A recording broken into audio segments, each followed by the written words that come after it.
Hello everyone, tech study channel पर आपका स्वागत है। आज की वीडियो में हम CD4056 आईसी के बारे में बात करेंगे। वीडियो ईसी स्टूडेंट्स और जो इलेक्ट्रॉनिक्स में रुचि रखते हैं उनके लिए बहुत इंपॉर्टेंट होने वाली है। आज के टाइम में हमें बहुत सारी आईसीज देखने को मिलती हैं, पर हमें उनके बारे में कुछ खास पता नहीं होता। टेक स्टडी चैनल पर आपको ऐसे ही इंपॉर्टेंट आईसीज के बारे में जानने को मिलेगा, इसलिए प्लीज़ चैनल से जुड़े रहें और चैनल को सब्सक्राइब करें। चलिए वीडियो में आगे बढ़ते हैं। सबसे पहले आप देखो, ये एक 7 सेगमेंट डिस्प्ले सिंगल डिजिट वाली। इसमें मैक्सिमम 10 पिन्स होती हैं। 7 पिन्स होती हैं सेगमेंट्स के लिए, एक पिन डिजिटल पॉइंट डीपी के लिए और 2 कॉमन पिन्स होती हैं कैथोड और एनोड के लिए। जब हम इसे माइक्रो कंट्रोलर से कनेक्ट करते हैं तो मिनिमम 8 GPIO पिन यूज़ होती हैं। पर इसे डायरेक्ट इंटरफेस करने से होता क्या है कि दूसरे कंपोनेंट्स के लिए फिर पिन कम पड़ जाती है और माइक्रो कंट्रोलर में कम इंटरफेसिंग कर पाते हैं। दूसरी बात, LED सेगमेंट को चल पाने के लिए भी कम से कम 10 से 20 मिली एम्पियर करंट चाहिए होता है और माइक्रो कंट्रोलर के pin direct high current handle नहीं कर सकते, वो हीट प्रोड्यूस कर सकते हैं और डैमेज होने का रिस्क भी होता है। तो हम यूज़ करते हैं CD4056 आईसी का। ये एक BCD to 7 segment decoder IC होती है। BCD का मतलब होता है बाइनरी कोडेड डेसिमल। हम जो डेसिमल डिजिट यूज़ करते हैं जैसे 1 2 3, इनको बाइनरी की फॉर्म में लिखना, मतलब 0 1 की फॉर्म में लिखना। 4 बिट बाइनरी डेटा को एज इनपुट लेती है और फिर उसके अकॉर्डिंग ही डिस्प्ले पर आउटपुट देती है। फॉर एग्जांपल, जैसे हम 7 को बाइनरी में लिखते हैं 0 1 1 1, तो हमें डिस्प्ले पर 7 दिखेगा। 7 सेगमेंट डिस्प्ले में A B C D E F G करके LEDs होती है और कुछ पिन्स होती हैं।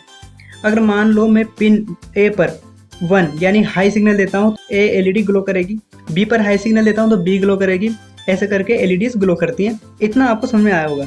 अब कुछ IC के बारे में बात करते हैं। ये एक 16 पिन की DPI आईसी होती है। DPI का मतलब होता है ड्यूअल इन पैकेज। पिन 1 से 7 तक हमें 7 सेगमेंट डिस्प्ले को कनेक्ट करना होता है। 8 पिन ग्राउंड पिन होती है। 9 पिन से 12 पिन तक हम BCD कोड यानी कि बाइनरी को इनपुट देते हैं। पिन 9 से पिन 12 तक हम BCD कोड यानी कि बाइनरी इनपुट देते हैं। अगर आपको पता हो तो बाइनरी में लेफ्ट मोस्ट बिट को हम MSB बोलते हैं और राइट मोस्ट बिट को हम LSB बोलते हैं।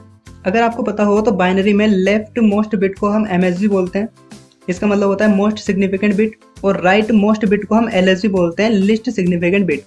इसके अकॉर्डिंग ही इनपुट देना होता है। पिन 13 RBI पिन होती है, लीडिंग जीरोस को छुपाने का काम करती है। जैसे मान लो 4 डिजिट की डिस्प्ले बना रहे हो और फॉर एग्जांपल उस पर अगर आपको डिस्प्ले करवाना है 45, तो वो आपको कुछ ऐसा दिखेगा 0045। तो आप इस पिन पर लो सिग्नल देकर आगे वाले जीरोस को हटा सकते हैं, तो आपको फिर 45 दिखाई देगा। पिन 14 LT पिन होती है, ये चेक करने के लिए सभी LED सेगमेंट्स काम कर रही हैं या नहीं। जब LT पिन को लो सिग्नल देते हैं तो सभी LEDs ऑन हो जाती हैं। पिन 15 BL यानी कि ब्लिंकिंग इनपुट पिन, पूरे डिस्प्ले को बंद करने के लिए। अगर पिन हाई है तो नॉर्मल वर्क करेगी और अगर लो सिग्नल है तो सभी LED ऑफ हो जाएगी। पिन 16 पर हम पावर सप्लाई देते हैं, ये हमारी VCC पिन होती है। आईसी के बारे में बेसिक बातें आपको पता चल गई होंगी। अब इसे यूज़ कैसे किया जाता है वो जानते हैं। पहला ऑप्शन तो हमारे पास ये है कि हम माइक्रो कंट्रोलर का यूज़ करके इनपुट दे सकते हैं। हम आर्डिनो बोर्ड भी यूज़ कर सकते हैं और डिजिट्स को डिस्प्ले कर सकते हैं। ये एक एफिशिएंट मेथड है, बहुत इजी मेथड है, आप इसका यूज़ कर सकते हैं। आपको माइक्रो कंट्रोलर की कोडिंग आना चाहिए।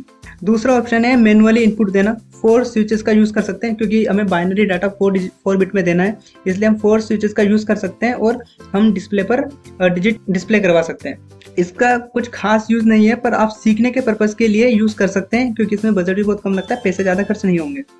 थर्ड ऑप्शन है 555 आईसी का यूज़ करके ऑटोमेटिक 1 to 9 डिजिट डिस्प्ले करवाना। और इस वीडियो में मैं आपको ये सिखाने वाला हूँ कि कैसे 555 आईसी का यूज़ करके आप 7 सेगमेंट डिस्प्ले का यूज़ कर सकते हैं। 555 आईसी के बारे में पिछली वीडियो में मैंने डिटेल में बताया है। Astable mode, by stable mode, सब कुछ डिटेल में एक्सप्लेन किया है। आप आई बटन के थ्रू वीडियो देख सकते हैं।